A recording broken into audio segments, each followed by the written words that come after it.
Hei, perangai tu sebiji macam walaun. Masa ada kuasa hari tu, senyap. Macam tak ada telur tau. Kalau kita tengok kan. Tak berani nak nyatakan pendirian negara.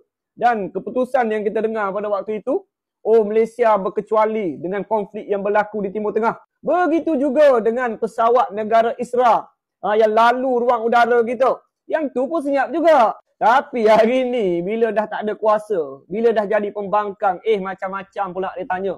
Desak macam-macam. Samalah macam perangai walaun kan. Bila pilihan raya diundi orang lain. Tapi bila nak itu, nak ini, mula dia minta dengan kerajaan yang dia tak undi. Boleh pula kan dia tanya pendirian kerajaan ni, tak baca ke?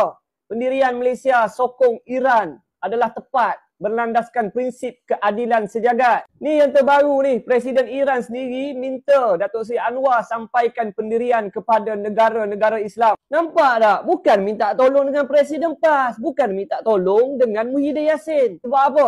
Sebab terbukti Datuk Seri Anwar ni dia ada pengaruh dekat negara-negara Islam. Tiba hari ni nak tunjuk jago. Nak tanya apa pendirian negara dan sebagainya. Dan kalau kita tengok, bukan sahaja Datuk Seri Anwar, Abang Mat sendiri selaku menteri dalam kerajaan Madani pun buat perkara yang sama. Buat demo, tunjukkan rasa tidak puas hati disebabkan oleh penindasan yang berlaku. Jelaskan sangat kita tengok hari ni.